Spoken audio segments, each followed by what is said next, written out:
All right. What's going on, people? We are back. Season 20 in the house. Before we get started, let's give the room a little time to load up. And we're going to drop the intro. Let's get it. You couldn't be with anyone. I couldn't be with anyone. You're here with me. You're here with me. You could be around for You could be with anyone, I could be with anyone. You're here with me. You're here with me. Hey, what's going on, everybody? Hopefully, you guys had a wonderful weekend. Uh, we had an awesome roundtable yesterday with some good conversation. But this damn episode, I'm telling you what, uh, I'm going to run a little poll because I want to get what you guys think, what your initial thoughts are on it. Um, because I have my thoughts and I'm going to share those thoughts tonight. Just for everybody, so everybody's kind of on the same page as to how we're going to proceed. Next, what we're going to do tonight is I'm just going to give my initial reaction on what I thought about this particular episode. Then on Tuesday, because I want to give you guys an opportunity for those who don't have like the TLC cable or whatever the hell it is. And they're even talking about doing some funny business with my particular subscriber. Then I might not be able to see the damn show. I don't know. What I do know is I'm not fitting to pay no more money. So TLC better get that shit together. Okay. I got enough money going out to all these subscriptions. I don't need to add one more so I can watch tired ass Sister Wives. So y'all need to figure it out, TLC. Straight the hell up. But I'm going to give folks who have, say, Discovery Plus or HBO Max, Hulu, and they get the episode the next day. I'm going to give you guys till Tuesday, where I'm going to run 7 p.m. Eastern. I'm going to run the call-in show where you guys can call in and leave your messages or have the conversations, and you can give us your thoughts on what you thought about this particular episode. And depending on how that works, that might be how we move forward for the rest of the season. Just because, in all fairness, one, I want to give you guys an opportunity to be able to see it so that you can comment on it the way you really want to comment on it. And two, I also want to be mindful of those who have to get up in the morning. Because we were running pretty late last couple seasons. So I just want to be considerate of all that. So without further ado, this whole thing, I'm gonna be honest with you. Well, let me check these polls first because I ran a poll in the beginning. If you guys want to answer the poll, it's up right now. That's cool. Let me take a look. I gotta pop this whole thing out. Let me take a second so I can rip this down. Okay, so currently, I asked a general question about something that Cody brought up during the course of this particular episode. And it was, do you believe Cody actually loved all his wives the way he says? 5% of you said yes. Okay. 51% of you said no. And then 44% said he loved what they gave him. So I get it. I mean, I think that the second and third answer are kind of the same.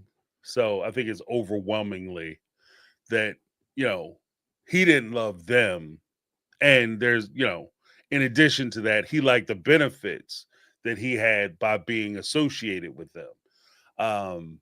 So I think that that's fair. Yeah, Nicole Aggie said, change my vote to the last one.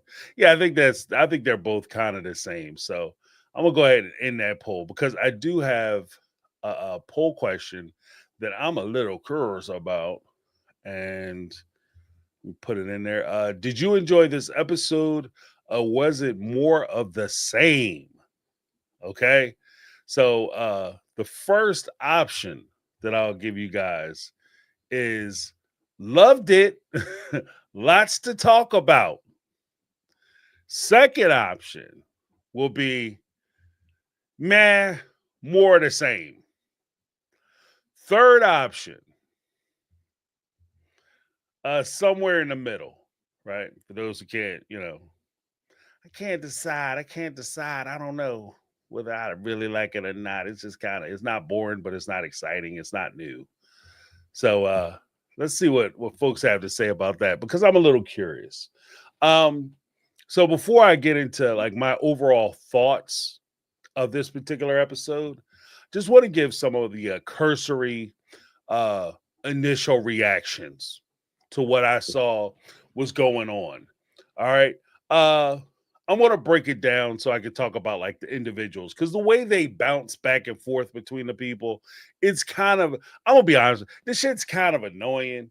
Like they'll start off, it'll be like uh Christine and her husband David, and they'll be right in the middle of their conversation. They'll say something, or it'll be like a cliffhanger where they say something that you are interested in the next sentence because that's relevant, right? And then they jump to like Cody and Robin walking through the damn forest or some shit. Or Cody in there talking about, oh yeah, I'm waking my kids up with some Kodiak pancakes, protein cakes. That's what I do. I'm gonna go in there and brush my son's hair because I'm a monogamous now. And apparently I just figured out how to be a parent. So I mean, it's just a lot of that. So the way I broke it down, I'm going to talk about it specifically like issues with one particular person. So the first issue I have is Cody's claims and his behavior. All right. Cody said that he did love all the wives. Like this is the new revelation. Oh, I was so mad at them and I just told them all that I did love them, but I realize now that I actually did love them. In my opinion, and I'm just going to be real rugged about this. Like I'm kind of at the end of my rope with like trying to baby paddle and baby powder and handle with kid gloves these situations. I'm just going to call it what it is because I'm trying to get to the point, right? Push him down and shove. He's sitting there saying that he did love him. In my opinion, I take the position that if you tell somebody that you don't love them or you do love them, you never throw those kind of things out as punishment. I don't threaten people with breakups. I don't threaten people with not talking to them anymore. I don't threaten people, period, about my presence. If I come to the point where I'm telling you that I'm no longer comfortable being around you or I don't want to be associated with you, please trust and believe that I've considered all angles of it. And this is a decision that I'm coming to. This is a decision I'm about to make. And if I'm telling you and I kind of phrase it as I'm considering this, I'm giving you an opportunity to change my mind. But here's the thing, when my mind is made up, I'm done data. If I get to the point where I don't do breakups where I break up with you this week and we back together next week and then we break up again in 3 weeks and then we back together after a month or so. I don't do that. I don't do recidivism. Like we don't come back. You don't come back. This is not Night of the Living Dead. Okay. Once it's over, it's done. Right. And I make that decision. So like this whole, because in my opinion, I think this shit's abusive. Like if you threatening people, oh, I'm gonna leave you. Oh, I didn't love you. Oh yeah, I love you so much. I love you so much. Oh, I hate your guts. Oh, I don't know why you're around anymore. I can't stand looking at you. Oh, I want to be with you so bad. I desire you. Like that's terrible. All that whiplash, put that shit in your pocket and take a stroll. Right. The other part is they kind of brought up Coyote Pass again. So that was back in the mix. We're the only reason we're talking is because of Coyote Pass. And then they go through the whole thing where he talks about he refuses to clean up the property and he's blaming it on like the wives, Janelle. Oh, she's got a bunch of stuff there. And to be honest with you, I'm not willing to do it because they're not being kind. How about you willing to do it because that shit is money? The biggest problem that the wives have is that the wives want the money. And in some cases, let's be honest, they need the money from Coyote Pass so that they can move forward with their projects. They can have less stress on themselves. They need the money. Cody's in a position because he's been taking, allegedly, the money from the family fund, and he's been cashing you guys out this whole time. He doesn't need the money. So he could sit on the land and play this damn game. And I don't want to be an ass about this, but Like, you guys kind of painted yourself in this situation. Okay, you painted yourself in this situation because and it could be, oh well, they did it because of the way they grew up, or the church they were in, or the religion they had, or the type of marriage they had. It doesn't matter, because at the end of the day, they need the money. They want to sell. He's sitting there. He doesn't have to sell shit. He doesn't have to agree to anything. He can hold that land until the end of time. He doesn't have to agree to sell it ever. Ever. I want to sell the land too damn bad. I'm not willing to sell it. I want to sell my portion. What portion is that? We would have to divide the land, and I'm not willing to come to a division because we're not sure what it is. And that becomes a whole litigation thing. And by the time you get done with lawyers and courts, you done spent all the damn money trying to get the money. And he knows that. That's why he's willing to sit here and play the game. Like, I don't know. That's just where I'm at. Yeah, there's a point where some of it, he says that like his whole thing with the relationships, and he says healing can only happen on the kid's terms, not his. Because I'm gonna be honest, when Maddie was sitting there talking about the relationship that she had with her father, that shit was sad. That was terrible. There's a position where Maddie was sitting there talking about how, she wants to have a relationship with her father. And I noticed this. Okay. Again, I'm the type of person, when I say I'm done, I'm done. Okay. I'm done. I'm done. Like, I have a mental thing where I just, try to flip a switch mentally on people, and I'll be done.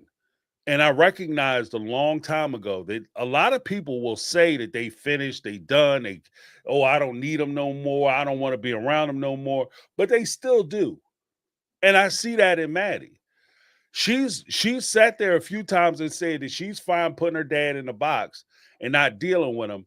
But you can see that like, by her response, especially in the shadow of the loss of her brother, that she's looking at her father like, I want my dad.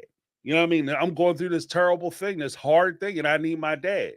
And Cody's response, actually, I have a video coming out talking about special forces. I want you guys to check that out, because again, I've come to a conclusion that we were wrong about some things when it comes to Cody. And I'm going to talk about those things in the video I have coming up.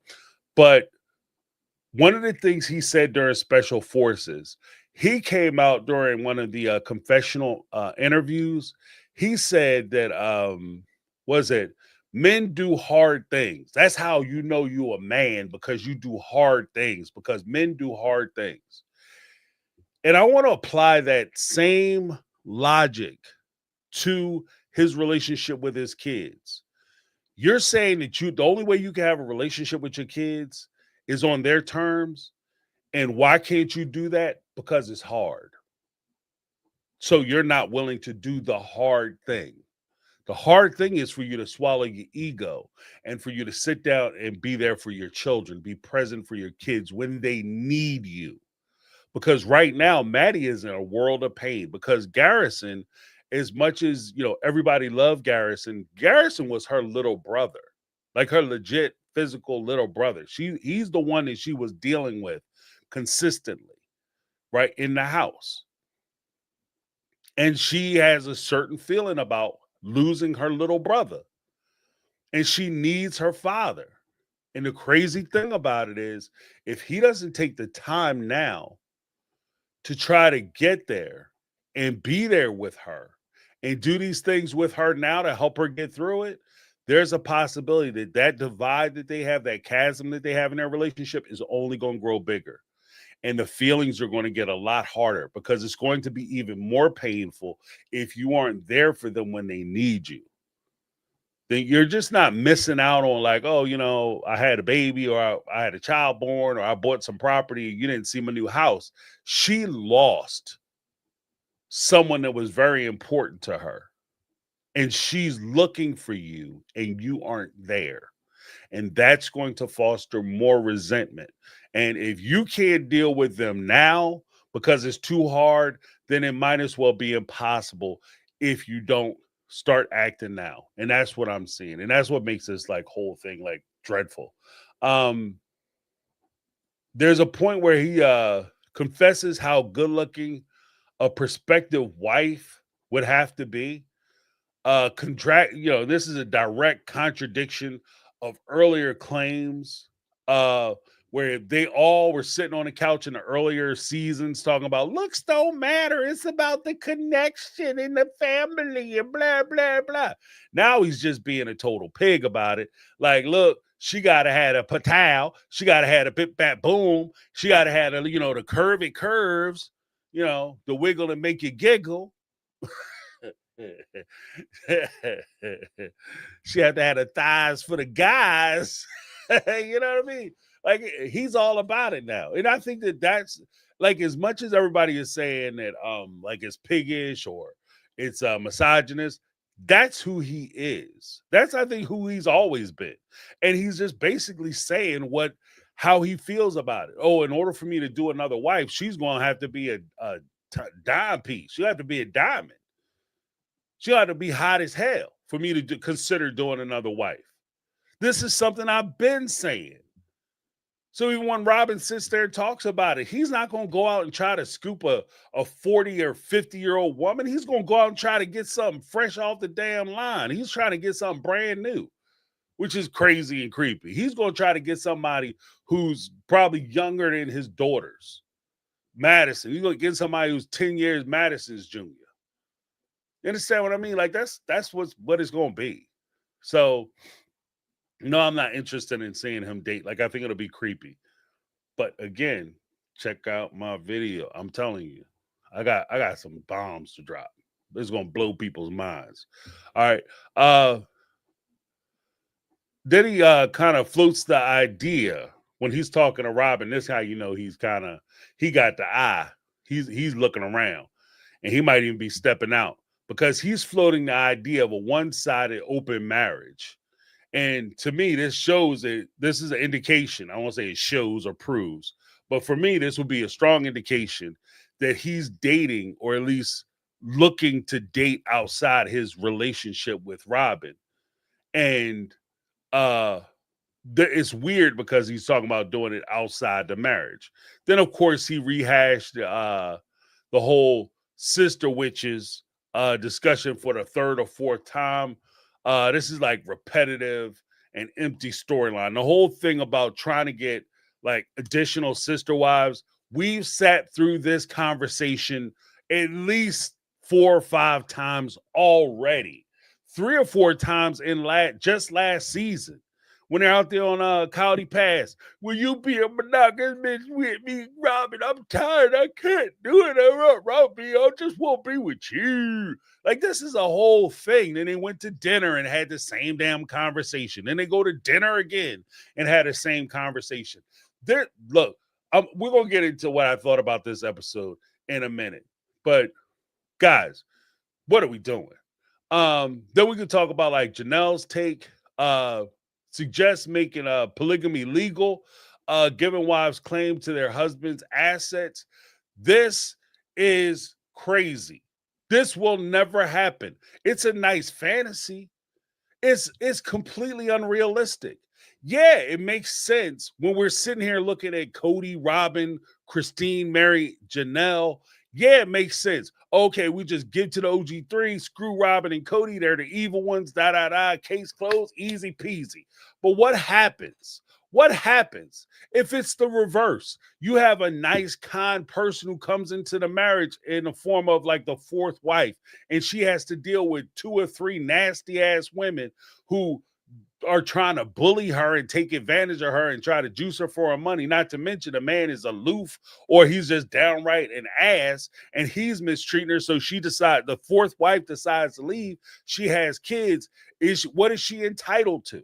How do they break it down?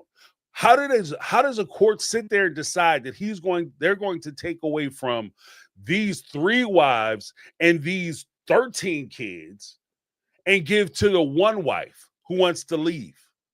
How does a court make that decision? I don't think it's that, like, I don't think that they've really sat down and thought about it. And not to mention, in most cases, like we talked about, and I think I might try to do a video on this as well.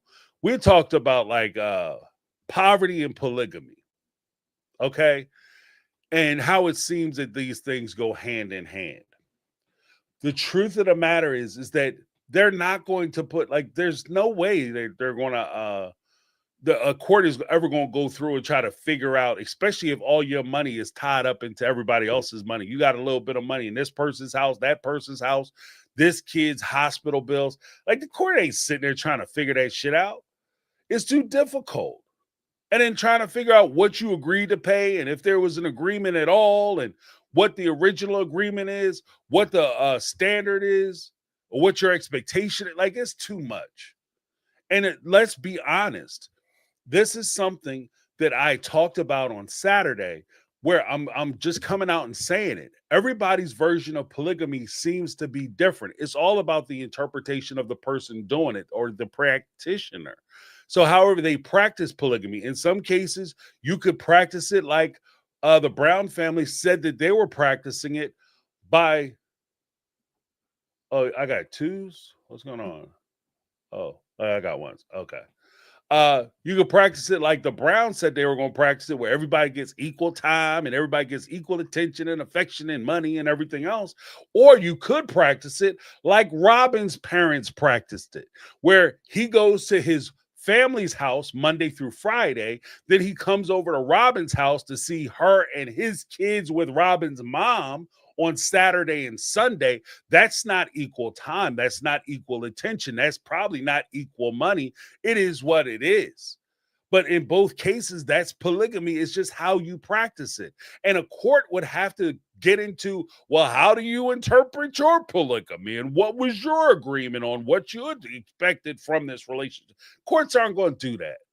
Okay, so Janelle, I respect the fact that she has like this fantasy that this is something that could be done because it would be easier for her.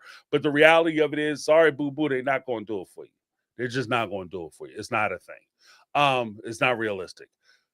There's another point where she argues this would bring polygamy out of hiding, and it'll probably kill it. I agree with that. I do agree with that point, that if you tell a man that, yeah, if you marry these 4 women, you will be legally responsible for all 4 of those women, and they all would have dibs or stakes in your personal property. I guarantee you, he would still do the relationship or try to push it. He just wouldn't call you a wife. That's the whole thing. The funniest part about this whole thing with the polygamy aspect is they all pretend like everybody who's doing it has the best interest or clean hearts. And in most cases, they don't. So there's that. Then it raises the question of, like, of course, like I said, the asset division, how it would actually work in legal plural marriage. It wouldn't, because you would hurt people who probably shouldn't be hurt. Because if somebody, like, if in the case of a normal family, if Robin came into the family, she would have rights to the family wealth or whatever the case may be. She's there for 5, 10, 15 years. If she decides she wants to hat up, she can gut the family. If you guys are all living in Lehigh and one of you decide to leave, do they sell Lehigh? They're barely making it. When they were living in Lehigh, they were barely making their bills. So if one wife decided to leave, they would all have to leave. Like, that's why it just doesn't work. I have a couple more points, and then I'll read through some of the chats. I'll do that. Madison's perspective. She wants to reconnect with Robin's kids, and I thought that was a big point, a huge point that she was making. Again, this is something we've heard before, but you can see the pain in her speech and in her physical appearance, where she's really feeling like she misses her siblings, and that is the cruelest part of this whole thing. Because again, the kids didn't decide to do this, but when you as adults, Cody, Robin, Mary, Janelle, and Christine, you as adults decided this is what you wanted to do, You drug your innocent children along with your decisions. And those kids were told, these are your brothers and sisters, treat them accordingly. And so they develop feelings of them as being their siblings. Then one day, because you guys can't get along as adults, you tell these kids that they're no longer brothers and sisters, they're no longer siblings, and they can't talk to one another. That is cruelty. That's cruel. I don't give a shit what your reasons or purposes are, whatever the case may be. That is cruel because they want to have those relationships with each other, and you're denying them because you too much of a panty waste to be able to sit down and be adults about the situation and allow those relationships to continue. I'm not even saying don't be mad, don't be petty. Fuck it, I'm petty. But I'm saying that when push comes down to shove, I'm petty when it comes to my stuff. But if I'm arguing with somebody, I don't force my feuds onto my family or my children. You don't, just because I don't get along with somebody or I'm mad at somebody, if you have a relationship with them, I'm not going to tell you that you can't talk to them and you can't continue to be their friend. That's just stupid to me. To me, that's just crazy. It's crazy talk. There's also a point where she's she was crying about her dad not being present. And again, this gets back to the whole thing of Maddie being like, she put up a strong front where she act like she didn't care, but clearly she cares. And clearly it's hurting her, it's tearing her apart. And especially again with the loss of her brother. She wants him to show up so that they can potentially reconcile. And she also made a point, Madison made a point to say, Leon has been able to see Cody for who he is and accept him for what he is. And that she's kind of struggling with that. And I think part of the struggle is she has expectations and standards that she wants Cody to meet. And Cody is not interested in even trying to meet those standards because it's too hard. But again, men are supposed to do hard things. That's what defines a man. So if you can't do hard things, Cody, what does that make you? Just curious. Then we move into Christine's point where she says trust is essential for healing. I believe in that. I think that that's true. I think that there's also a point where if you feel like you've been betrayed, wronged, or something has happened, that everybody has to at least acknowledge that the thing actually happened. You can't sit there and say, oh, I apologize, but you don't want to tell me what you're apologizing for. I put that in the classification of an apology. That is not true. That's not an honest apology. We cannot move forward with an apology. An apology, we can move forward. And moving forward, let's be very clear, doesn't necessarily mean that I'm going to bring you back into my circle. Moving forward may very well be, thank you very much for recognizing what you did wrong. Thank you very much for taking responsibility for said wrongdoing. Thank you for acknowledging how that wrongdoing affected me. And thank you very much for trying to not do that thing in the future. Unfortunately, we can't get along no more. This is over. Our relationship will never be the same. That is a consequence. That's how life works. Sometimes when you apologize, they accept your apology, but that doesn't mean that we're going out for coffee the next morning. Sorry, not sorry. So we're in that spot. Then let me just check some of the the chats and stuff. I'm sorry. I'm kind of prattling on. Oh, yeah, Brittany, not Brittany with the $4.99 super chat. You hire someone for everything else. Throw some money at someone to clean the damn land up. Stupid. Yeah, right. You hire somebody to watch your kids. But do you think you're supposed to be out there cleaning the land up? I guess, but at the same time, Brittany, that's the way he get out of the house and not have to deal with his family or deal with his kids. Or I'm going down the Coyote Pass to, pick up some of them trees. And most of those trees and shit, like the branches and stuff, that's stuff that he did when he was out there felling trees. Like he's out there knocking trees down, stripping them down and I think he's selling that wood. I'm gonna be honest with you. I think that's what he's doing. I can't prove it. I don't know. But he was out there working the shit out of them trees. He had a whole stockpile of trees. There's no reason why he would have all those trees. What do you call it cutting all them damn trees down for? I think he's selling the wood. And if that's what you're doing, you're selling wood off of our property and you're not splitting the money, the least you could do is clean up after yourself. Because technically, if we're going to keep it all the way a buck, that shit is stealing.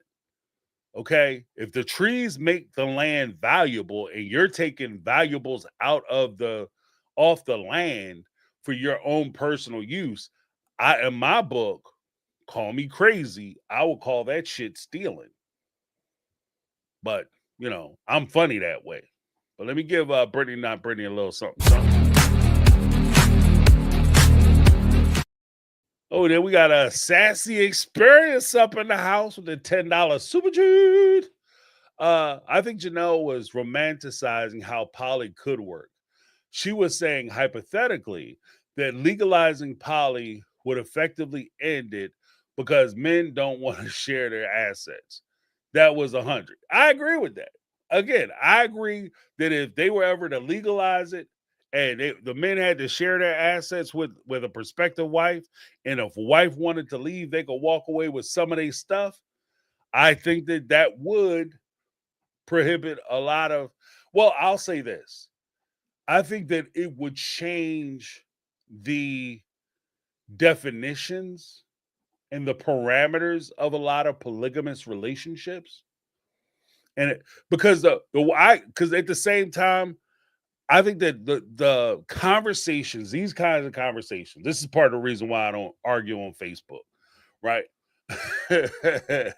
Because there's a point where people don't give a shit about truth, honesty, and being fair, right? You're not talking to good actors, like people with genuine perspective. They just want to win an argument or they just want what they want. And I think that in this case, when you deal with a lot of these polygamists, when it comes down to it, they talk all the good shit. They sell you a bill of goods. Oh yeah, when you get married in polygamy, this whole thing is run by the women. Like the men have very little say. If you want a woman to come into the family, first you have to get approval from the women. I'm gonna go ahead and be the first to say, look, I'm not in the cult or in the AUB. Part my Freudian slip. I'm not in the AUB, but I'm gonna tell you right now, from what I've seen in these types of relationships, I'm gonna call bullshit on it.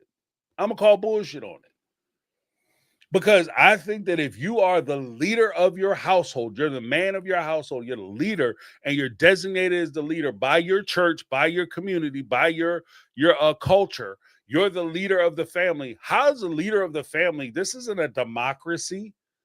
Last time I checked, it wasn't a democracy. They don't get a vote. Yeah, they can sit there and protest and talk about maybe, oh, well, I'm not getting the stuff I need. I don't think it's fair that he's able to get another wife. And maybe they could go to somebody and do that protest. But it's like most things. Most of that shit is handshake agreements. So it's just kind of the rules that they set up. And they say that these are rules. But when push comes down to shove, the rules are only as good as the enforcement of said rules. So when these guys say that they're going to go out and get like these wives and they want to legalize it, the second they legalize it, they're going to start playing around with the intentions. Then you're going to get into the whole, we don't want the government to be involved with our sacred relationships because they're going to ruin the family and that whole, little bullshit thing, right? And just to keep it all the way, like I said, hypothetically, I think it will work the way Janelle said it will work. Realistically, it will never work that way because a court is not, they don't have the time to sit there and try to go through a bunch of documents to try to figure out who put in what money and where it was.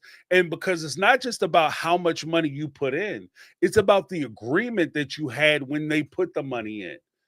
If you have a guy who's going to med school and his wife or girlfriend is working 2 or 3 jobs, like she has a full-time job, a part-time job, plus she's driving Uber, Lyft, and she's doing DoorDash, right, to put him through medical school.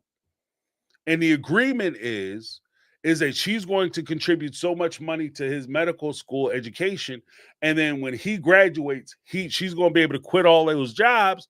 She's going to be able to pursue her career, and then he's going to pay for it. He graduates, he decides he don't want to be with somebody who don't have education, and he dumps her. It's not about how much money she put in, it's about the agreement that they had. It's about the agreement, and what did you understand the agreement to be? If these women are contributing to, and this is where it gets sticky, because if their agreement is, or if their position is, Cody stole all the money out of the family fund, and it's not fair. I don't think anybody gonna disagree with that. I guarantee you, and this is my speculation, my opinion, but I guarantee you that when Cody gets there, he's going to go to court and say, this was our agreement. They agreed to put money into the family fund, and said money would be at my discretion, how it is dispersed, spent, what we spend it on, who we give it to, etc., etc. And this is what I decided to do with the money. If you give me the ability to make decisions about the money, you can't come back and say you don't like what my decisions were. If you gave me the ability to do it, then you're screwed. And that's why I see, like, a lot of this stuff, it's easier if it's two people. Is it? Let's be honest. It's easier than polygamy when it's just two people, but it's still crazy difficult. That's why divorces take so long. When it's a contested divorce, that's why lawyers wind up stripping so much money out of the marital estates through legal fees, because it gets crazy when it's just two people. But when you have 5 people, 4 or 5 people trying to figure out who gets what and how many kids they have and how much of that responsibility should fall on not only the husband but the other wives. Like, for instance, in this particular case, if you legalize polygamy, and here's a little twist. I didn't even think about this until just now. I'm glad you brought this up, Sassy Experience. Here's a little twist. If they legalize polygamy, right? Christine's kids, with the exception of Truly, are all adults. Janelle's kids are all adults. Mary's child is an adult. Robin is the only one with 2 children. If polygamy is legal and they all have responsibilities to one another, does that responsibility extend to the wives as well? So in other words, the same way Christine can come in there and slap Cody with paternity or with child support, would she be able to sue Robin for child support too? Would she be able to sue Mary and Janelle? Would she have to pull them into court as well? Would Robin, who has children the same age as Truly, except for she has 2, would she be able to offset any money that she owes to Christine because she has 2 kids, both of them younger than Truly? And would she be able to sue the other wives because they left? Because again, in this particular situation, in a polygamous situation, you're not just divorcing the husband, you're divorcing the entire family. And if your agreement was, we're all one family, these are my kids too, then in my mind, she should be able to sue you for child support. And that's why this shit doesn't work. That, in my mind, that's why it doesn't work, because it's not fucking fair. It's not fair, Could you imagine Robin taking Christine to court for child support? Like, oh, I'm going to sue Cody for child support. Well, I'm going to sue you for these 2 kids I got. You left the family. And we've all kind of suspected that Christine is making bank. Janelle is making bank. Robin's making bank. That's more reason why Robin would go after them for child support. Mary's making bank, right? But that's why more reason why Robin would go after them for child support. In a situation where polygamy was legal, because it's not just going to land on the husband. It will land on everybody because you're marrying into the family. You're marrying into a multiple arrangement. And again, this is where it gets crazy complicated. So, I mean, I understand where Janelle was coming from, and I get it. Like, I think it's humorous. I do think it's humorous because she's right. Like, these guys realize, like, what? You can take everything? Everything?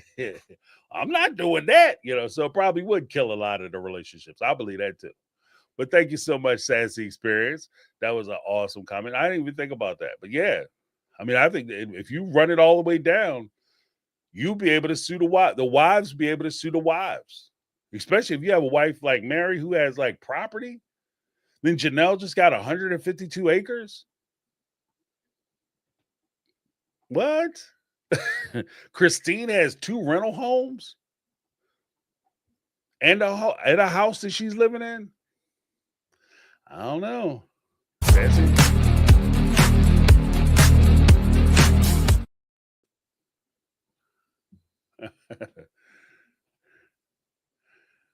All right, let's take a couple more of these. Then we have YouTube is my time machine. $5 super chat. Super chat. YouTube is my time machine. OG triple OG.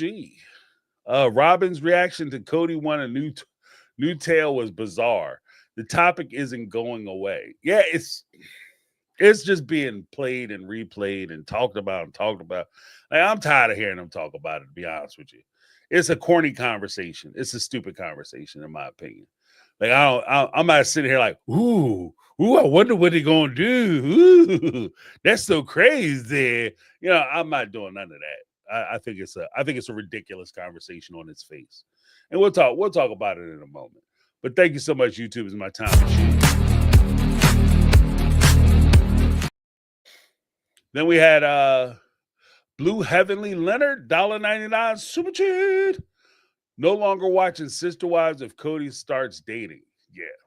I mean, if he starts dating, it'll be a splash of ridiculousness, and it'll be completely staged. It'll be a completely staged situation. Love will have nothing to do with it. We're not watching a love story, and I don't think we'll be able to fool ourselves or pretend that this is a love story. It's just straight up like it's a money grab at best.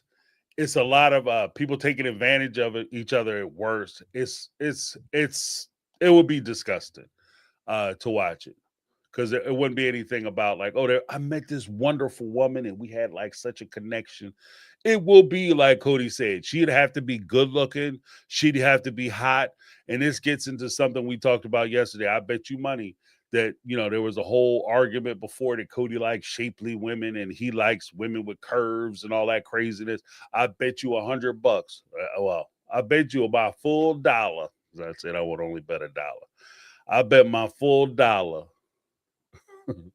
100 times over that the woman he picked will not be curvy or shapely. I'm 100% on that. Like, I don't think Cody said that. I don't think he's about that life. I don't think he's about that life. He is not Sir Mix-a-Lot. He is not looking for big butts. Okay. And as crazy as it is, I thought I heard somewhere that he was body shaming Robin for picking up extra weight. Mr. I love curves and I accept you for what you are and what you look like. I think the most honest thing he said was when he came out and said, I care what the women look like, and she's going to have to be a dime piece in order for me to pay attention to her.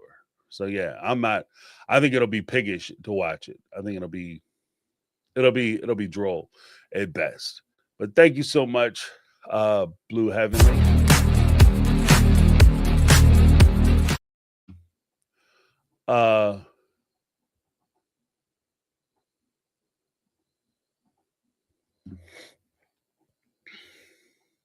We have some good comments. Let me just rip through this by initial things, and then we can get into some more of the comments.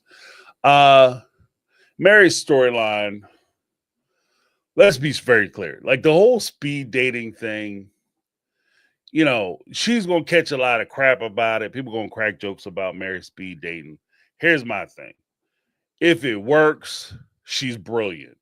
If not, there's people who will say it was a waste of time and it was corny, and, they do the whole We need to have more organic meetings and all that craziness.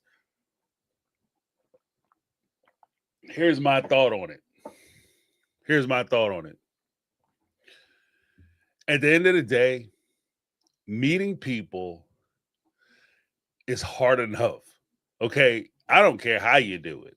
Speed dating, mass dating, Groupons, meetups, uh, church, after school things at the PTA.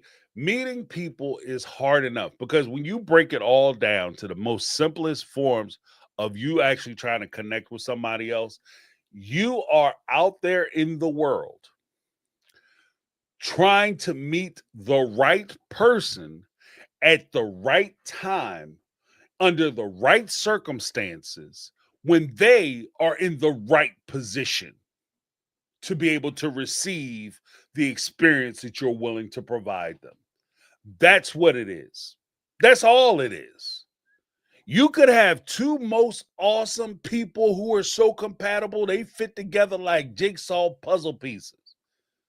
But if one of them is in a relationship, breaking up from a relationship in a bad position, just got out of a bad relationship, that is not an opportune time for you guys to come together. One of you is married or in a relationship. The relationship is over. Maybe you have other things you're focusing on, like your career or your children. You have kids with somebody else, and you're focusing on trying to give your children the best experience because of the relationship you just got out of. And you meet the person who you're supposed to be with. But at the end of the day, it's not the right time. It does like this. This is what you're trying to force to happen where you're going on speed dates on Tinder or Slender or whatever website there is, Harmony, or Matchup, or Meetups, or whatever. When you're doing all these sites and stuff, that's what you're actually trying to do. You're trying to. It's kismet. It's a shooting star situation. So if she, God bless her. I'm not even gonna criticize her for what she going. You got to do what you got to do. You got to put yourself out there in order for you to have any success. And I hope the best for her as far as that's concerned. You know, I did like the part where Mary kind of lashed. She did a little quick jab on Robin, little parting shot where she said that because Robin was sitting there saying, I didn't choose to be a monogamist. I didn't choose this. This is something that was thrust upon me by these other women. And Mary was like, I thought Mary was going to say, I didn't choose to make Robin a monogamist. I was trying to be there to work it out with Cody. And he didn't want to work it out with me. So Cody made your ass a monogamist. But I do respect the angle that Mary took where she said, I didn't choose this. But at the same time, I wasn't willing to sit there and play polygamist so that Robin could have her fantasy. I completely agree with that. I completely appreciate that. Nor should you have to sit there and belittle yourself and diminish yourself so that you can make somebody else's life what they want it to be. You can't meet any of your goals because you're too busy trying to help somebody else with theirs. That's a stupid, and it's a waste of time. And the craziest part about it is if you spend your time trying to make somebody else's life better that way, you sacrifice things, you miss out on things, you give up the best years of your life, which are the years you have in front of you. You give up those years trying to make somebody else's ass happy. The funny thing about it is when you do all that sacrificing, at the end of it, they're not going to recognize any of your sacrifices. All the shit you gave up, all the opportunities for dating and happiness that you put to the side so that you can make this person happy, they're not going to recognize any of that shit. And even if you do say, look, you run the list on them. I did this and this and this and this and this, and I tried to make you happy. You know what they're going to look you in the face and say? I never asked you to do that. I never asked you not to be happy. I wanted you to be happy. I thought you were happy because this is what you chose. So no. You do not sit there and sacrifice yourself for other people's, lay yourself on the pyre so that somebody else as a sacrifice so somebody else could be happy. Because you will not be appreciated, it will not be recognized, and you're only making yourself unhappy. So hell to the no. So I was like, yes, Mary, about time. Like you finally found something. You know what I mean? Latch on to that. I want more of that thing. I want more of that. So I agree with that. I thought that was a perfect thing. Robin's whole angle. Yeah, she claims OG3 forced her into monogamy. Like I said, that was all bullshit. She talked about, and I thought this was interesting. She talked about having her and Cody. They were sitting there trying to big up Robin, trying to make much ado about Robin and her experience and how attractive she is. So they're selling that to us. They started talking about how she had all these marriage proposals before Cody and how serious these marriage proposals were. All these dudes were just coming out of nowhere, just asking Robin to marry him. And it struck me as funny because unless somebody tells me different, that means you were dating some people. Like you had to have some serious conversations with people. Nobody just walk up to you and be like, hey, I like the way you shake that thing. And I just walk up to you and be like, girl, you want to get married? That's stupid. That's not even if that happened, you can't possibly say that shit is serious. You are not serious. If you look at a woman across the room and you're like, damn, you walk over and like, girl, let's get married. That you are not serious. You're not serious. You're the most unserious person in here because the fact that you would level something that serious. I mean, the only thing I don't know if it's worse or the same, but it would be like you walking up to somebody and be like, you know what?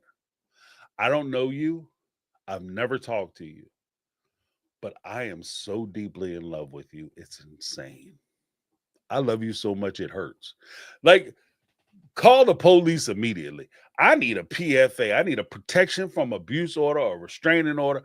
I need this person as far away from me as humanly possible because they are nutso. Okay, you are nuttier than you nutty as squirrel shit at that point. Are you insane? You gonna walk up to somebody, girl? I like the way that dress is fit. And I think I like you, and we need to get married immediately. Like what? How much have you had to drink? Okay. So if she's saying that she had all these marriage proposals, that means that Robin was on the market and she was going on a lot of dates. And these dates had to get to the point where you were that serious to where you were going to get married, where people were proposing to you, talk about sharing their lives with you. And because these guys, according to her, because these guys weren't trying to do polygamy, she turned them all down. So that tells me that you're going to be legally married to these guys. And again, these guys are willing to share their fame and their fortune with you. Oh, these guys are doing so much better than me financially. So these are people who have means. And guys who have money and stuff, they're not just willing to throw money at you because, you're cute. So my question would be, how much is Robin doing with these guys? How much, like, what's going on? Because I've been growing a long ass time, Doc. And I'm telling you, there's no way in the world I'm talking about marrying somebody and we didn't do some adult things. Okay. And that makes me a pig or whatever too. I don't know. But I'm just saying, like, I can't see a situation where you talking about marrying somebody and you never even you guys never spent an evening. That's crazy. That's crazy. Okay. And I know before somebody hit me with the in their faith or their religion. Look, people been saying that shit since the beginning of time. Okay.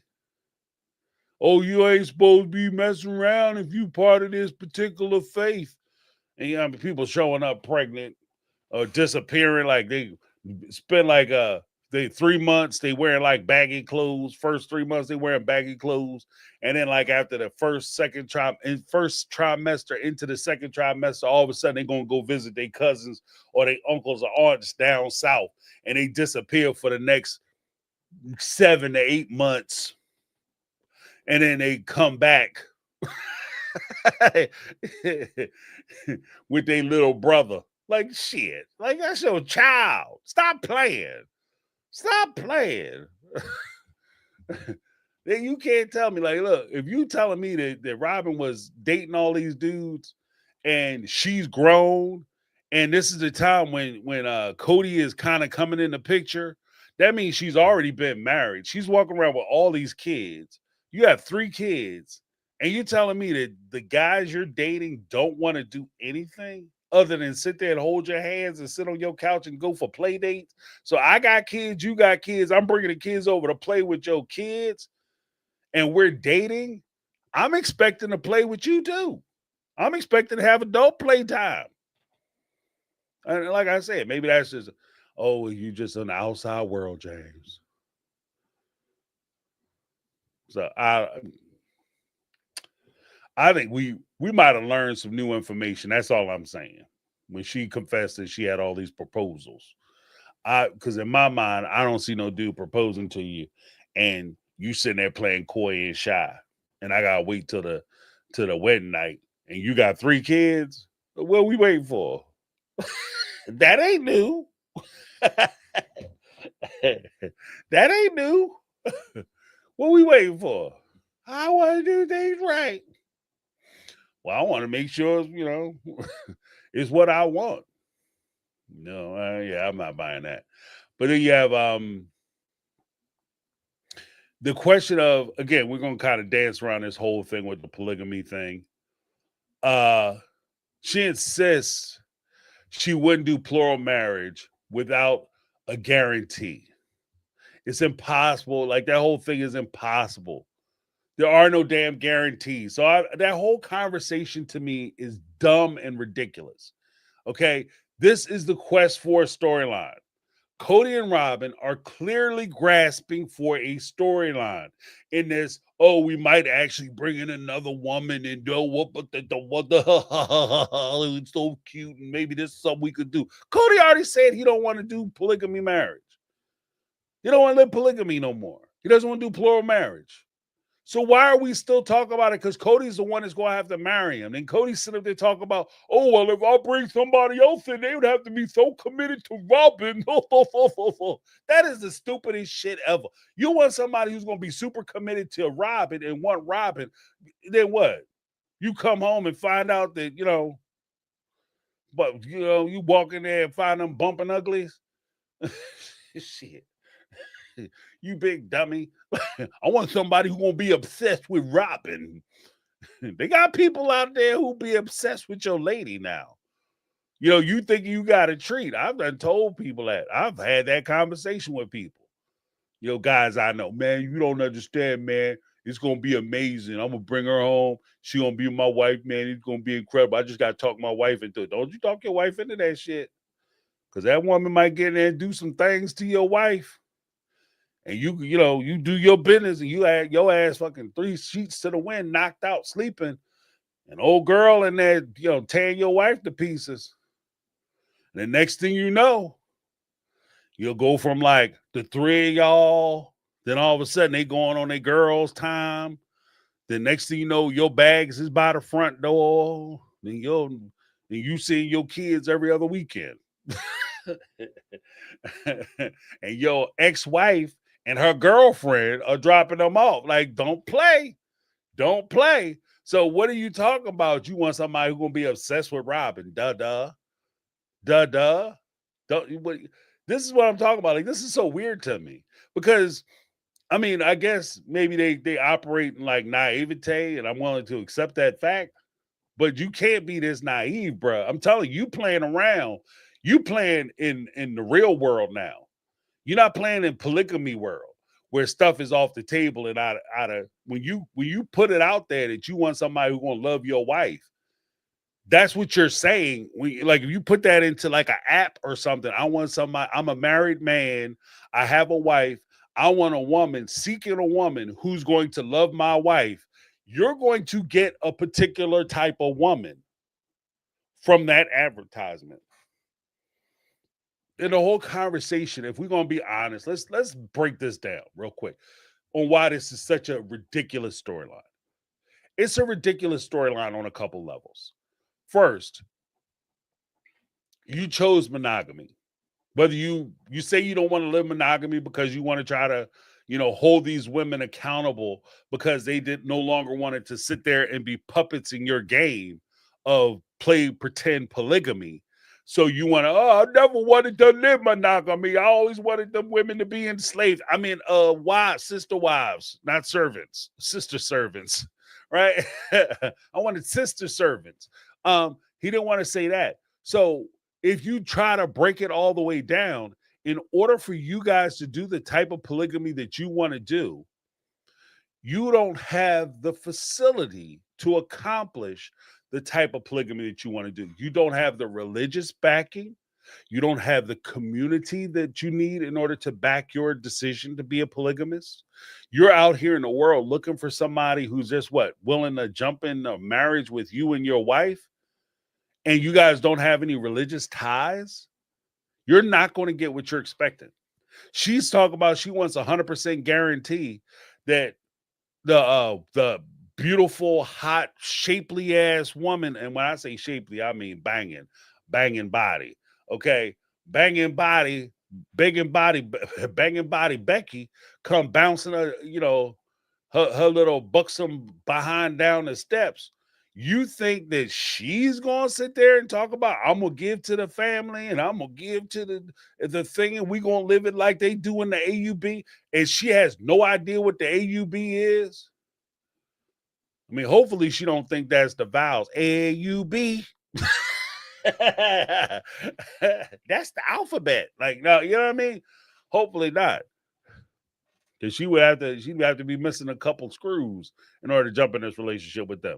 So no, it's just not going to happen. It's not reasonable for them to even pretend like this is a possibility, because this would be the most ignorant, reckless thing that they could possibly do. Because you guys are definitely not ready to do a real world, what I'm calling a real world, because you guys live kind of in the matrix when you're doing this polygamy stuff and your form of it. When you're in the real world and you're dealing with actual people, like people who've been out here doing it, living in the world and dealing with people, and you put certain things out, you are not ready for this kind of plural relationships where you just can't come in. Like Cody's used to the type of relationship where he can just come in and say stupid shit and everybody goes along with it because everybody's supposed to be trying to make him happy. If you come out into a regular situation and they don't have ties to the AUB religion or community that you're a part of, you say some old dumb shit about, oh, you need to make me happy. No, I don't. I don't think you're ready to fight that fight. So I don't even know why they're pretending to have that. Then we're getting into the just the last thing I wanted to talk about was Cody versus David. There was a discussion of confidence. Like everybody was talking about how confident David is, confident Cody is. They're both men of confidence. I want to go on record as saying this. There's a big difference between a man being confident and a person who has arrogance. A confident person versus a person who has arrogance. Okay. They seem like the same thing, but they're not the same thing. See, a confident person, an arrogant person thinks that everything is about them. A confident person is strong enough to recognize when they need to fall back and let the spotlight go to somebody else. That's a confident person.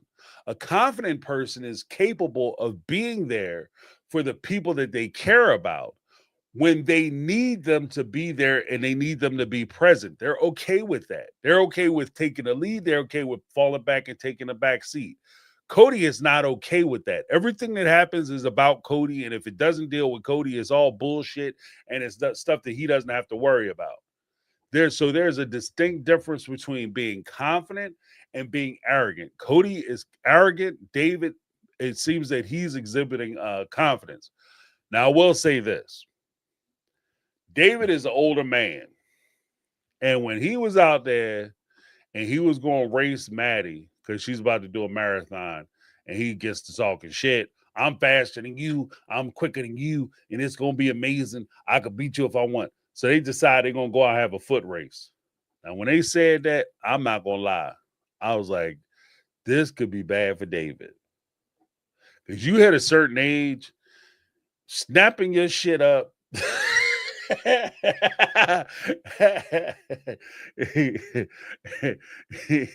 You get out there and try to run, start sprinting. I can't tell you how many times I've seen people of a certain age get out there and try to relive their glory days. Come on, let's race, yo. Come on, I'm fast as hell. They start running, and all of a sudden, they whole shit from the floor up to their ankle. They blow their Achilles out.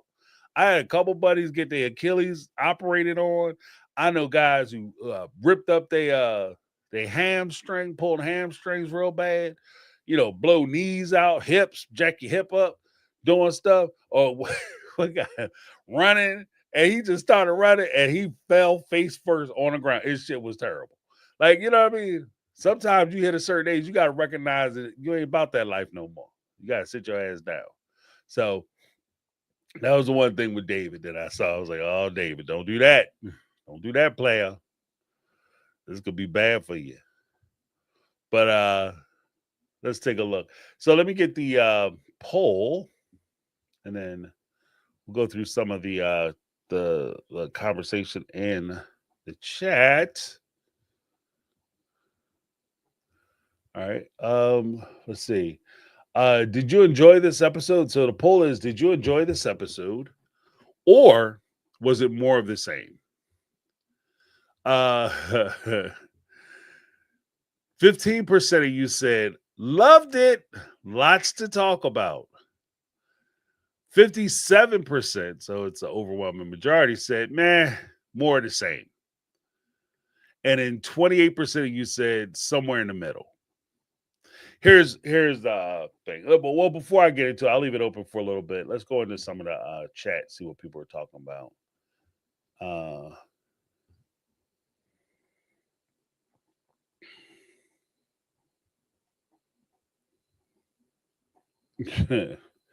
Joe said, I dang near face plant, just trying to get out of bed. Yeah. I mean, I'm at that age where I do a full inventory before I get up. Try to figure out what's working 100%. Was it, get by? Yeah, man. I remember when I was young, I was sitting there laughing at a dude. He was an older guy. Well, I say older. He's a little older than I am now, I guess. But he got out. He said he got out of bed. He took a shower and stuff. He was getting ready for work, and he was pulling his pants on. He blew his back out. You know what I'm saying? Like you be at a certain age, Jack, you're like, just normal stuff is like hazardous. Tie your shoes. Like there's people in the hospital trying to tie their shoes, pulling pants on. They getting traction. Yeah, you gotta watch that shit. You out there trying to run a little, Maddie, I think she's in her 30s. You out there trying to run with Maddie. He beat her, right? He beat her. But you taking a terrible chance, brother.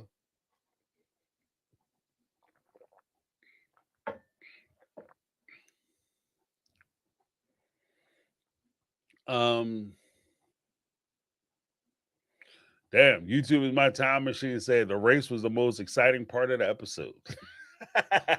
The foot race. Yeah, it was harrowing because we didn't know how that bad boy was going to turn out.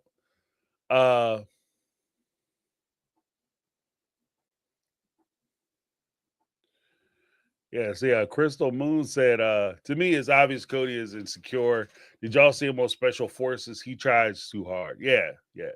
Well, again, I said it on Saturday. In my opinion, I think that when he's doing Special Forces, Cody's problem is, in fairness, like I'm committed to keeping a record straight, so I'm going to give it, like I'm calling balls and strikes, right? In fairness, Cody was in exceptional shape.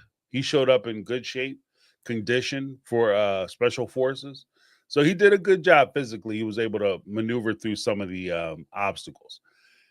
His problem is going to be all mental, because physically it seems like he's there. He's one of the few people, and I'm not even saying that he's physically superior to the people. It's just that I think he took the training serious, where the other people, like especially the young lady who was dismissed first, early on the first episode, I think she failed because she didn't take the training serious.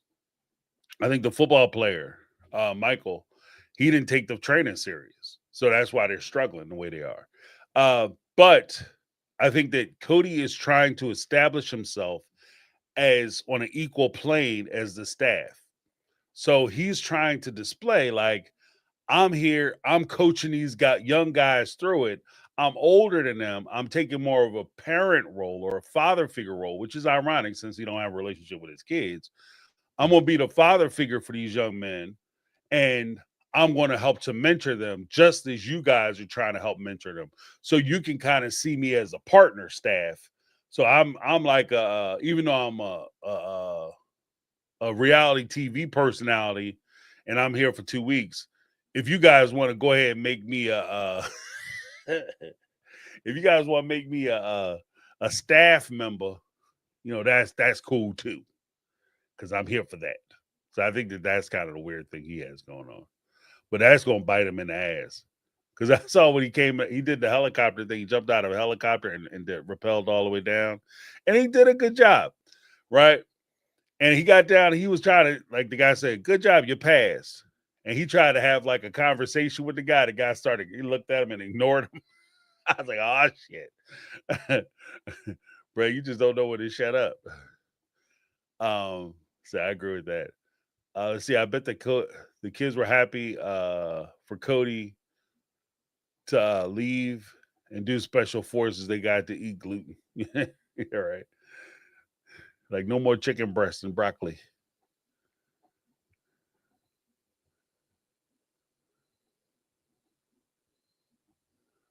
What's this? I saw on Facebook today that David's bachelor pad is up for sale. Okay, trying to get some of that money. Nothing wrong with that. Nothing wrong with that.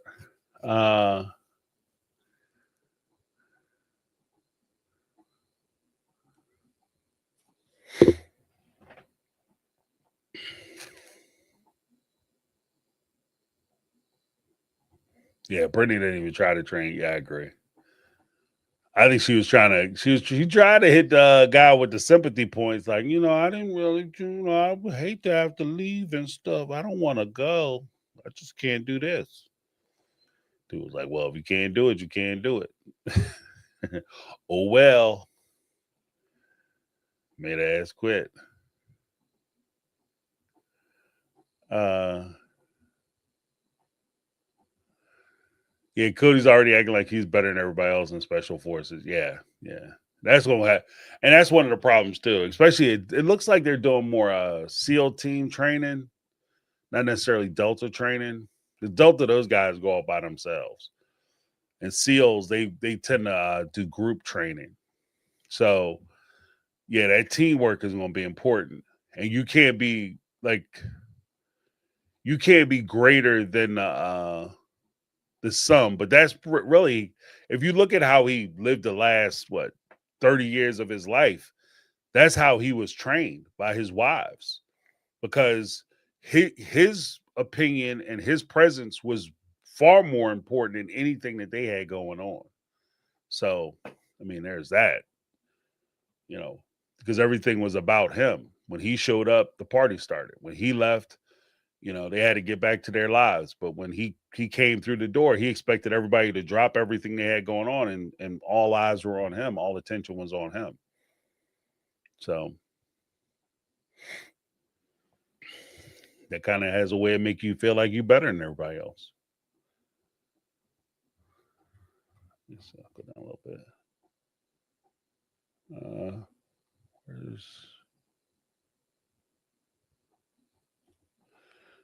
This man has failed parenting 13 of his own kids and still thinks his advice is wanted. You're right. You're right. Let me tell you guys how to do this parenting thing, because I'm good at it. I got 2 kids at home. Don't you have like 18 kids? Well, look, we ain't gonna talk about them other 16 children that I don't talk to.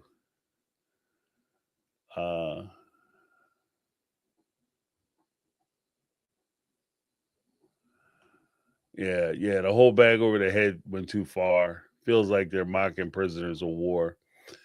Yeah, it could be. I can see that point, but it's supposed to be like training. They will train them that way because they have to get them ready for those experiences. If you ever get caught, like this is what it's going to be like. So I mean that is part of the training that they because it's just the idea that you don't want the first time that something like that to happen be the first time where it's serious and it's not controlled. So, but yeah, I see what you're saying. I mean, I didn't think of it that way, but yeah. Uh,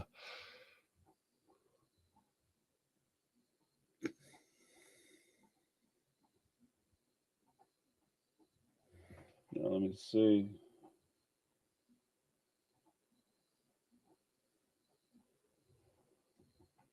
Was the first one out of Special Force the one who said she didn't get along with Cody? I don't know. Oh, that's a good question. I know they didn't really interact on the show. Maybe she said something in post interviews or whatever. Because they did have a long ass ride to the thing. And I'm sure he was like anytime when they started doing the press junkets and they were out talking to like pressers or whatever, and they would get together before they would go out and start talking to do any carpets or whatever. I'm sure they had probably conversations, and Cody was probably saying a whole bunch of shit, especially if he made it all the way to the end and she was one of the first people to leave. See, I could see that.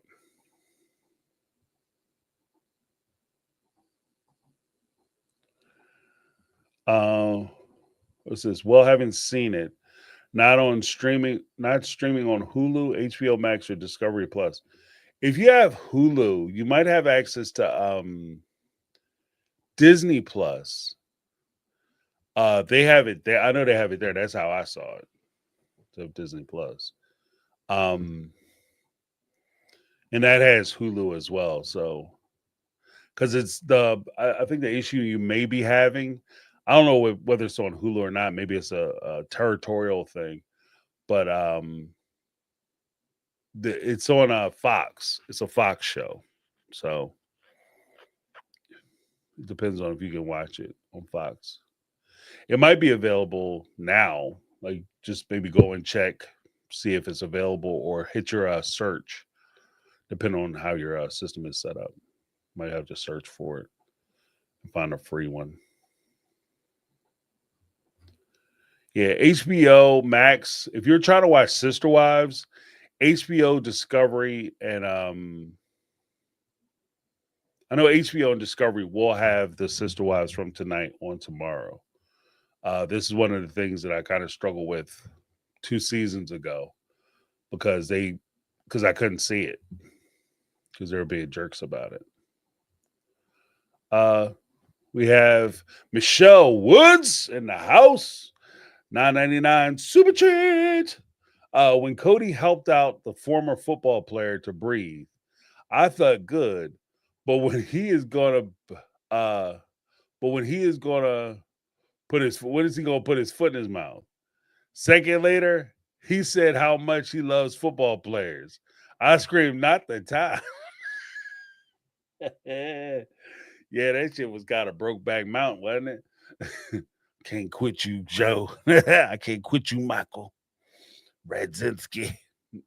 Been thinking about you. And he always kept trying to seek him out. And that was one of the things like I was talking about yesterday during the roundtable. Like one of the things that would annoy me is I've done a lot of sports and when I was younger. And if you do like a bunch of stuff, like you say you at a camp or whatever, a training thing, and they have you run a bunch of crazy miles or whatever. I look, if I'm busted up, I'm tired, I'm sore, you know what I mean? Especially if you get like cramps in your stomach and all that stuff, like the stitch, that jacked up stitch. I don't even know why that shit happens, like it's stitching your side. The last thing I want to do is have a conversation with somebody. Oh, come on, man. All you gotta do is breathe. Shut up. Shut the F up, bro. Like I'm breathing. If I wasn't breathing, I would have passed out and I'd be gone. Shut up. Let me just, I'm trying to concentrate. I'm thinking about this pain, right? And they have another thing where they just like everybody leaning on you and shit. Like I just get finished running and jumping. I'm tired. I crawled through some mud, and they had them jumping some like a big trough of water. They had to jump in the water and dunk their heads and come out. And nobody washed their ass and shit for like 2 days. And and then you the last guy in that line. It's like jumping in the bath water. And then I'm gonna get out and I'm cold and I'm hot as shit and wet. And the worst thing is like I ride bikes too. I ride motorcycles. And if you ever get caught in the rain, one of the worst things you can do is have wet ass or have your feet wet. Like your feet and your shoes wet. That is the worst. And I done dunked myself in the water. So I got a wet ass and I got wet feet. My feet are wet as hell. My shoes are wet, super sopping wet. And then this joker want to come and lean on me. If you don't get your ass, I'm trying to stand up myself. Like that was crazy. That was crazy to me. You know what I mean? Yeah, wet clothes is terrible. That's terrible. It's annoying. Like it's not even annoying when it's raining and you're running through the rain and walking through the rain. It's annoying when you are out and you're drying off and you just dripping. Like no, like that's crazy. So no. So I think that's where the breakdown is going to come in. But thank you so much, Michelle.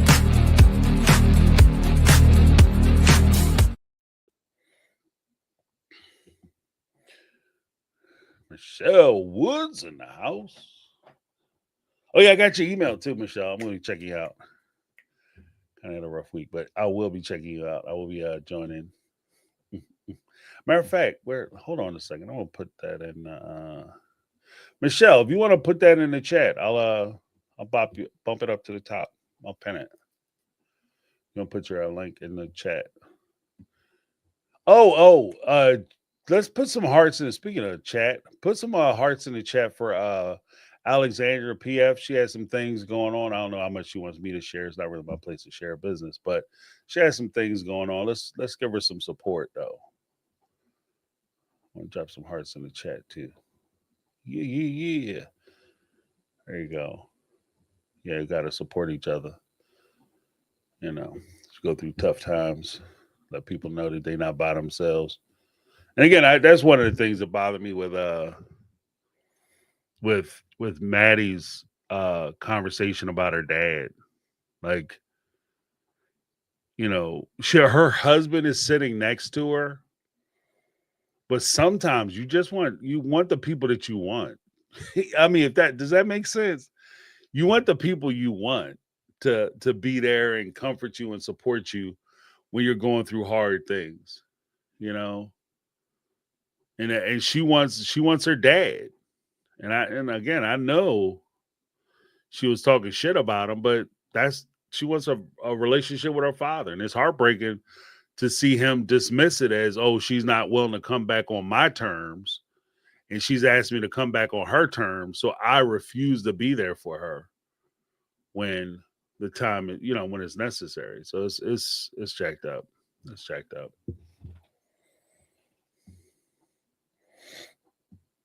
Yeah, Carmel Kitty said that was hard to watch. Made me tear up with Maddie. Yeah, I mean, it was tough. It was tough. I mean, I ain't gonna lie, she almost had my eyes sweating, but it was rough. It was rough. It made me feel sad for her because, like I said, she desperately wants her father's attention, and he refuses to give it to her. And there was an opportunity, like I said, there was an opportunity when at the funeral, if he wasn't so self-absorbed and concerned about his own grief, and he could extend that to somebody else. And the crazy, and I don't get too crazy with this, but the crazy thing is that when you're going through things like that, when you're going through grief, one of the most healing things you can do as you're working your way through that type of grief is to share your feeling with somebody who, especially somebody who knows what you're going through.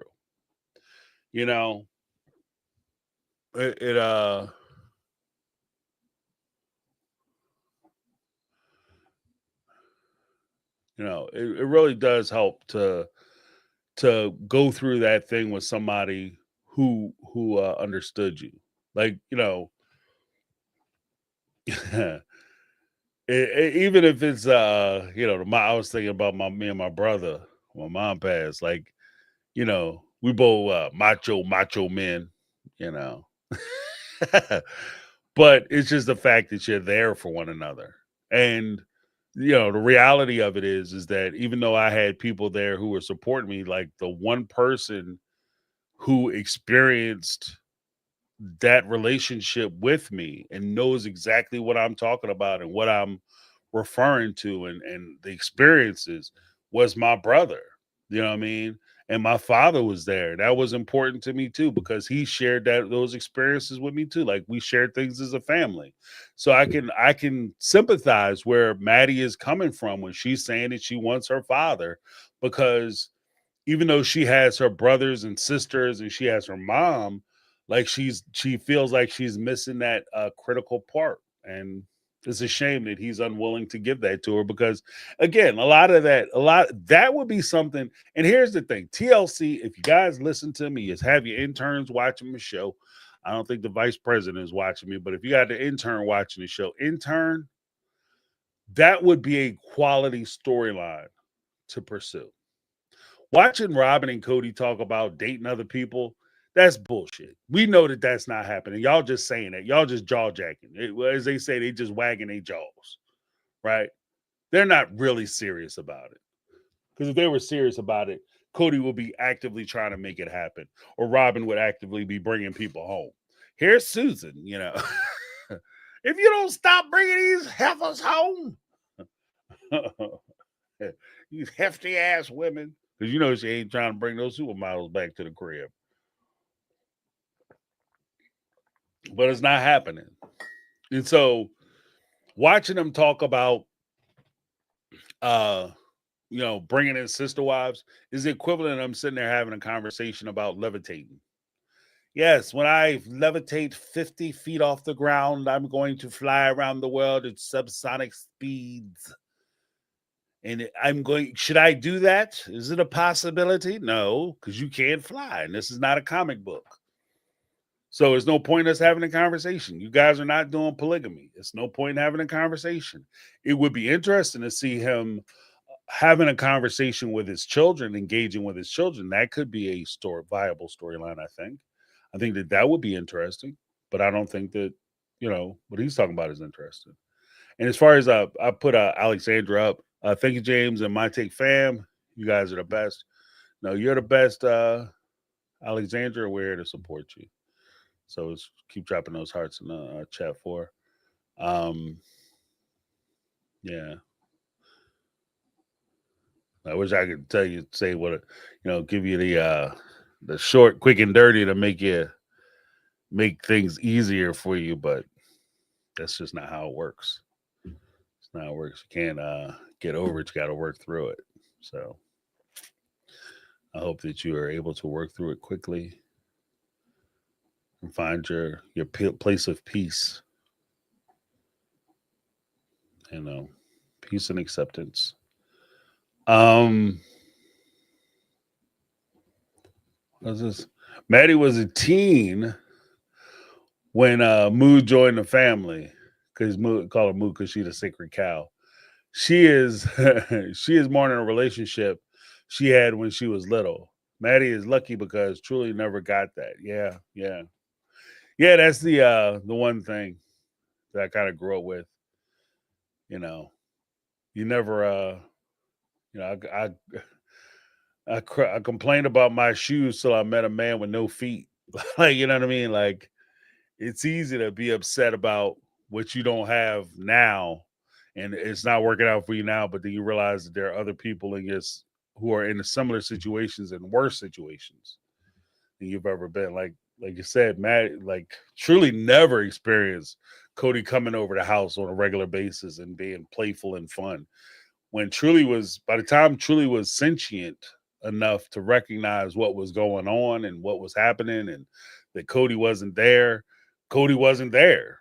You know what I mean? Like he wasn't even pretending with Christine anymore. So There's that. We had Jody Periscala, $4.99 super cheat. Waiting for my dad, 22 years, won't even call. Wow. Guilty and doesn't want confrontation. Yeah. And that's, we kind of had that conversation yesterday too.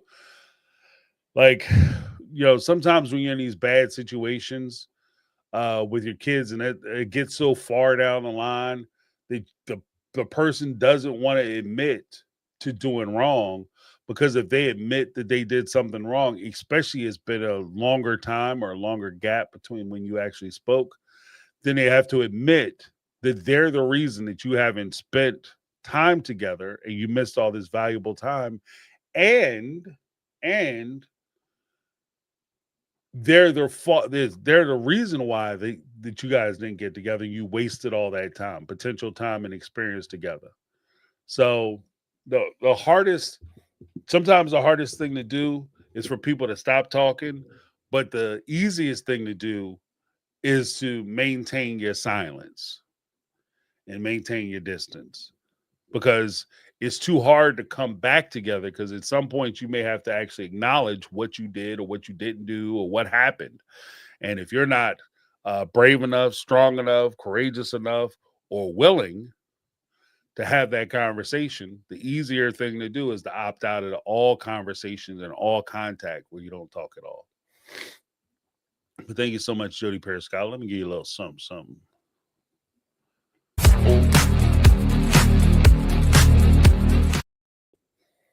I was clicking the channels. Hold up. Wait a minute. Things wasn't working right. Oh, we got Lizzie B. Gifted One Might Take on Reality membership. What? Yeah, we're going to have another roundtable this Saturday at noon. So make sure you guys tune in for that if you have memberships. Had a really good conversation. What we do is we bring everybody up, as many people as I can. I'll open it up, and we have a big panel discussion, and conversation goes where it goes. So we had a pretty good time. But thank you so much, Lizzie B, OG Triple OG.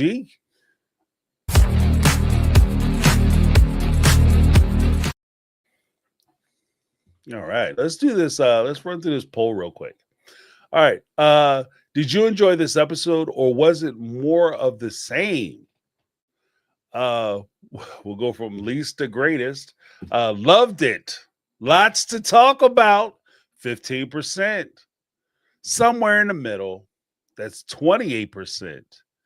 And out of 324 votes, 57% of you said, it was more of the same.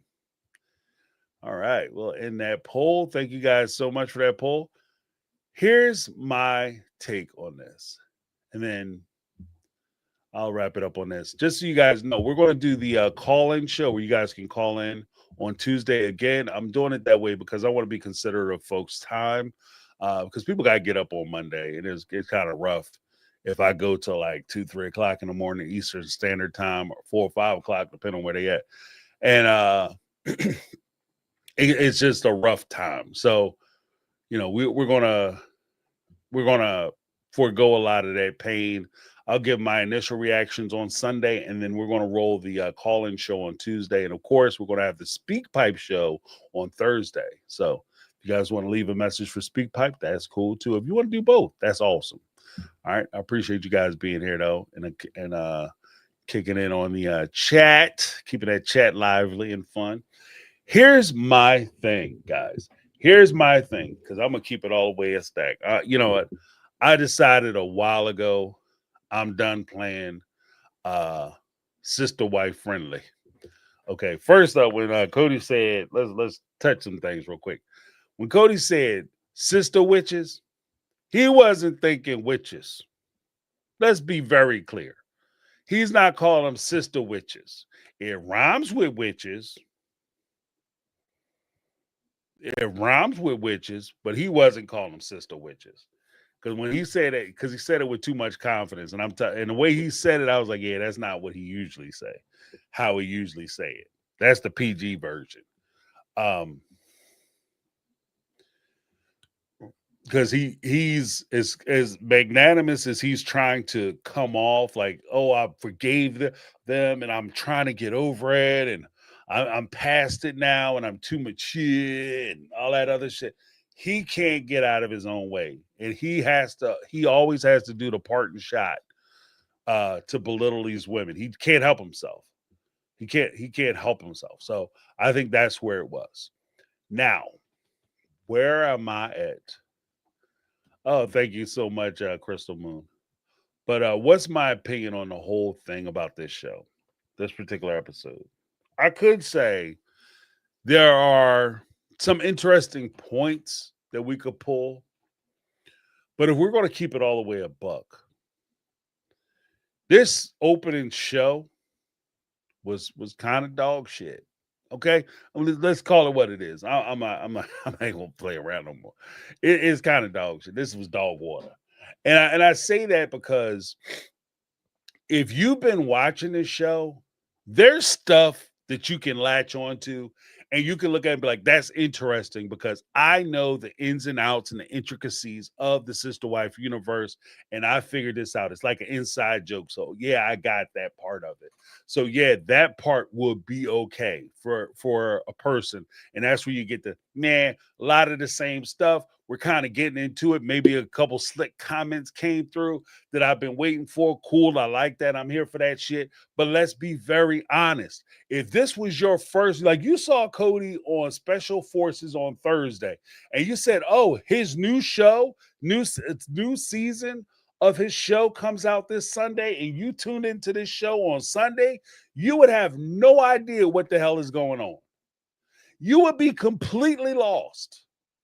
And part of the reason why you would be completely lost is so much of what they talk about is stuff that they've been talking about in previous seasons. It's stuff that they've already talked about. They've already talked about, like I talked about that polygamy perspective, like the potential for polygamists or whatever, having future poly relationships. That is a stupid conversation. Neither one of you intend to do it. Neither one of you intend to do it. You're not going to open up your family to another person. Now, does that mean that Cody won't cheat? No, but he's not going to take them on and then make that person a star. He's not giving another person that much credibility to be able to come on to the show, deal with him for like a few months, maybe a year or two, a season of one or two, and then turn around and leave him in like a burn him down fashion. He's not going to expose himself that way. He's just not. That's not saying that he's not eyeballing people at church or the supermarket or whatever when he go out to the club or the bar or whatever. He ain't trying to talk to women. It's just saying he's not going to expose himself that way. So that's not a real conversation. And if I'm tuning into the show, okay, fine. You guys are monogamous. Why is that such a struggle? If I'm new to the show, I don't understand why that's even a conversation. I don't want to do polygamy. It's too hard. I failed at it. We failed at it miserably. And will you please be in a monogamous relationship with me, please? Why is that a conversation? You guys can't get on the same damn page? And you're talking about how this is the love of your life and you guys see eye to eye? That shit makes no sense. If you're new, it might make more sense to us because we've been watching the show. We understand all the players and what's been going on and what she alleges. But for somebody new, it's nonsense. Like, it's just, there's not a whole lot. Like, they didn't talk about there's not a new concept that came out of this episode. They haven't started a new storyline. And if you're starting a new season, there should be new elements to your story, not just a rehash of things that you've done previously. That's not a new season. If anything, it's a continuation of the last season. If we're just going to do a rehash, a remake, and a revisit of previous topics and storylines, then this is where at the end of the season, they'd be like, to be continued. Right? And then they take a mid-season break and then you just kick back up the season again. the way they're doing this, it feels more like a soap opera. Like this shit feels like General Hospital. I remember when I was a kid, my mom, my grandmother would watch General Hospital. I think my mom did watch General Hospital too, but she worked too, so she didn't really get the chance to see it all the time. But the crazy thing with General Hospital, you could watch General Hospital, miss like 2 months, and it'll be like literally like a half hour. They have like 8 weeks of content because General Hospital on Monday through Friday. They have 8 weeks of content, but it's the same day. You missed 8 weeks of the show, but it's the same day when you come back in and tune back in because they haven't talked about anything else. And that's what I feel like with Sister Wives. Like they're just addressing the same old thing. They're talking about the same old stuff. They kind of introduced like Mary doing speed dating, and somebody could argue, well, that's kind of new, but is it? Because she's already said that she was trying to date.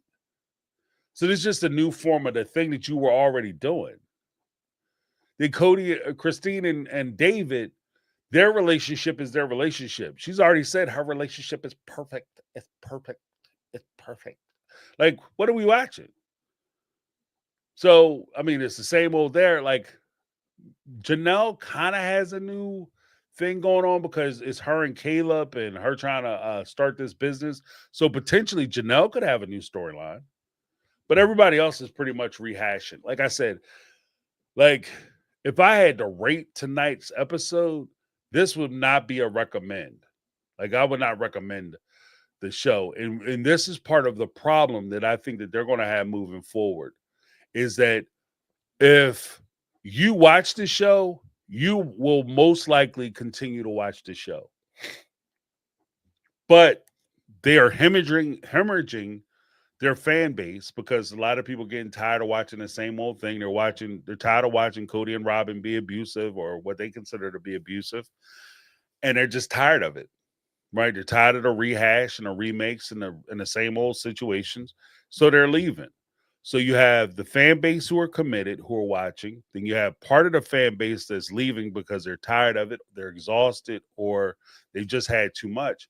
And you're not bringing in any new people because you're not talking about anything interesting. One, two, you're just rehashing shit you already talked about.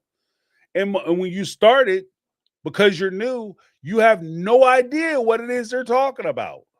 That's one of the benefits when you're doing these kinds of shows. That's one of the benefits of you rolling out new storylines or new issues or new topics, because when people join the season, they're starting fresh with everybody else.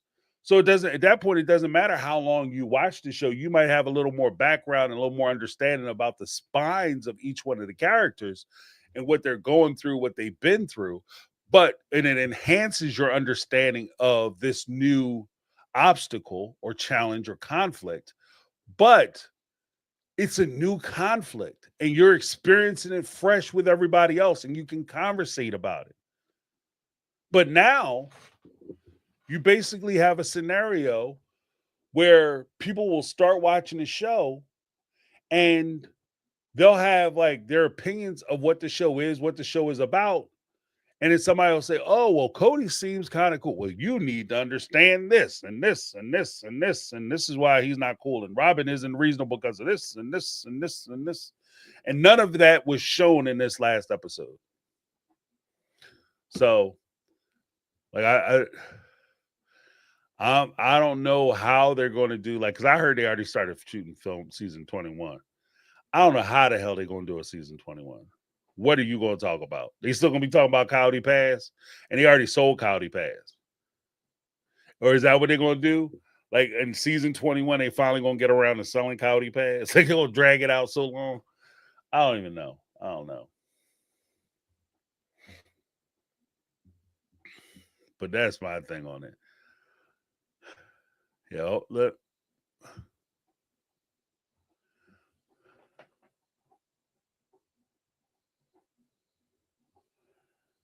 Yeah.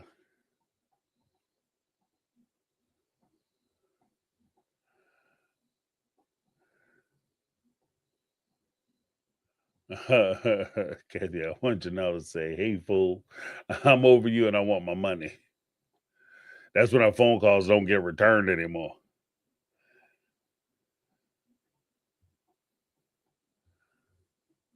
Yeah, I don't know. I don't know how you guys feel about it. Like, well, I guess we do, but I think that they have, like, TLC. You guys gonna have to step it up. If you're trying to save this show, you got to step it up.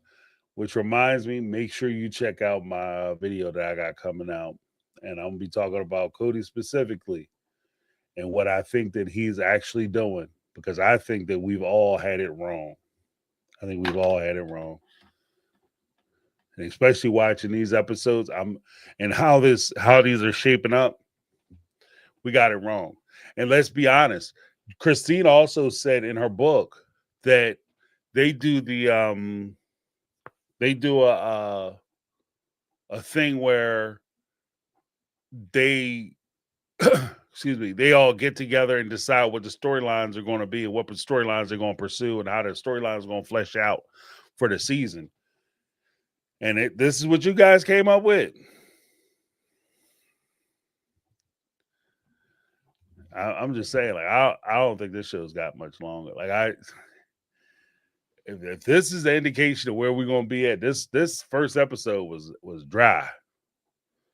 Because he's before, season 19, season 18, 17, 18, and 19. Those shows, like 17 started out with, first episode was Cody and Christine talking about breaking up and Christine basically leaving them. They sitting around the table having that conversation. Season 18, it was basically Christine and Brava telling Cody to get bent, coming back from Utah and laughing at him at the table. Like, that shit was rough. And season 19, it was kind of a rough cut. They were right in the mix talking about Coyote Pass. So, like, we're back at talking about Coyote Pass, same old, same old. So I don't know. But I appreciate you guys hanging out. Thank you so much. I said I'm gonna try to keep it respectable tonight, and I'm gonna try to hold on to it. So here we are. Here we are. Here we are. All right, let me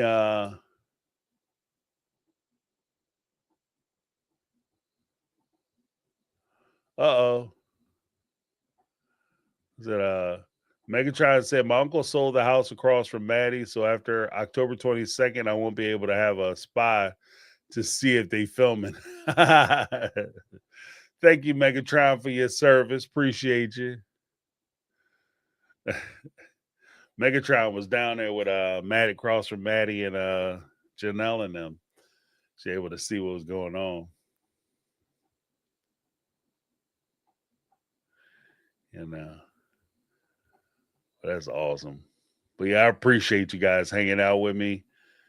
And like I said, I don't want to take too much of your time. Jody Periscala, $1.99 super cheat post schedule. Yeah, I have to figure out how to do the post. Like that is new for me. But yeah, I will be posting the schedule so you guys can see what's going on. Everybody will be notified. But that's a good idea. Thank you so much, Jody. Let me give you a little something.